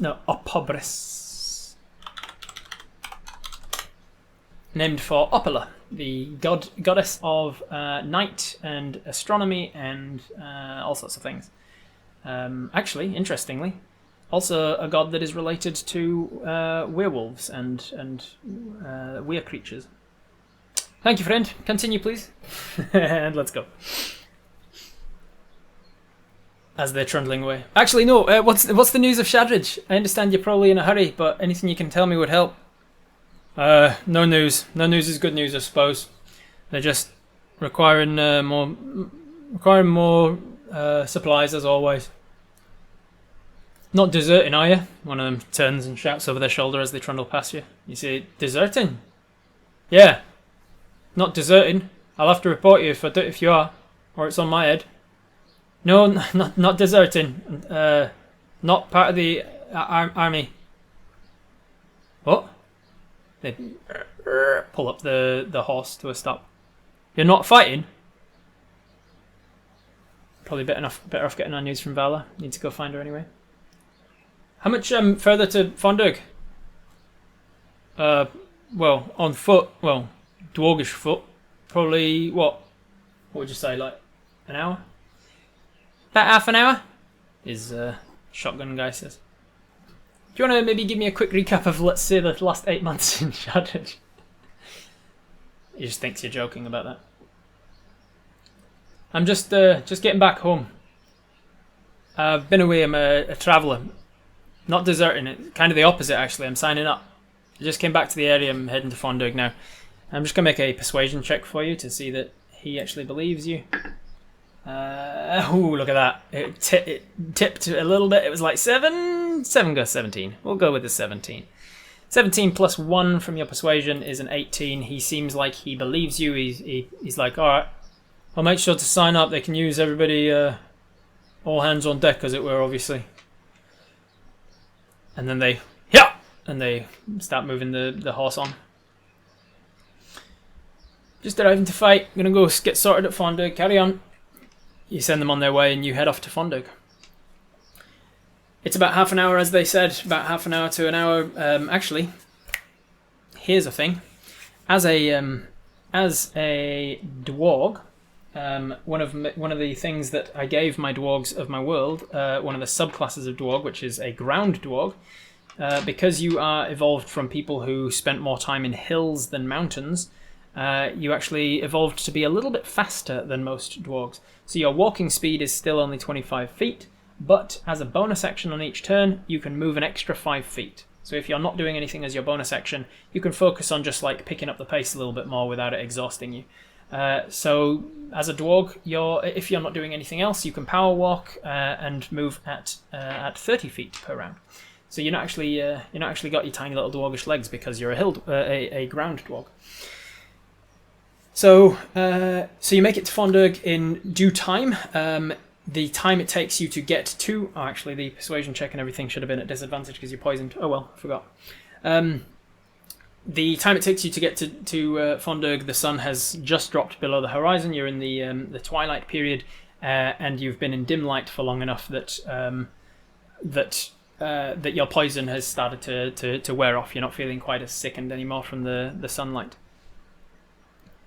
Movement, action, and bonus, wouldn't that be a lot more? Yeah, if you're going to be dashing every single round, Tree of Dave. Like, your movement is considered your walking pace. If you were dashing every round, then that means you are running from here to Fondug, in which case I do Constitution saving throws against exhaustion. So, as you arrive at the gates of Fondug, you see that they are much better equipped now than they were. Like, instead of the wall being just a wooden palisade wall as it used to be, it seems like the wooden palisade has now been fortified with the, I think they call it daub, wattle and daub. It's basically been mud. A thick layer of like mud has been hardened and like baked onto the gaps of the wall, and it's been solidified up. It's not exactly as strong as a stone wall, but it's the best they've been able to do in the 8 months that you've been gone. The gates are secured and they are better manned. Excuse me. You see that there are a couple of guards on top of the gate, as well as a couple more towers that have been built on either side of the gate to hold 2 more people in each of those towers. So they've got at least 6 people on duty watching you as you approach. You recognize one of them, Wraith, as Joey. And as Joey sees you coming, he turns and shouts, "We've got a friend here! Maybe! Not someone we've seen in a while! Stay where you are!" And then he turns. He comes down the steps within the interior. You hear the door start to...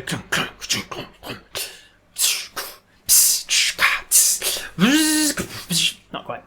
A couple of things are taken off and the door opens slightly. He comes out. There's a couple of guards come out behind him, and he walks towards you. Joey, for those who don't remember, is a half-elven guard who lives and works here in Fondug.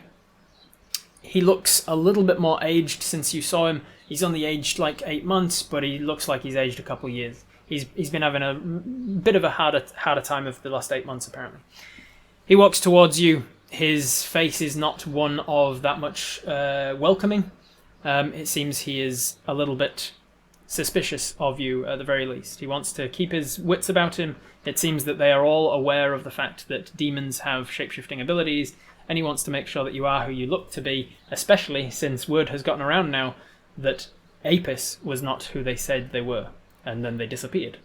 And now from his perspective, this fake Apis that was around the place, like behind enemy lines, learning all sorts of things, like heavily involved in the army process, the whole war, suddenly disappeared. And from their perspective, they think that you are that you were some sort of a spy or a turncoat, and now you're back again, just walking down the street towards them.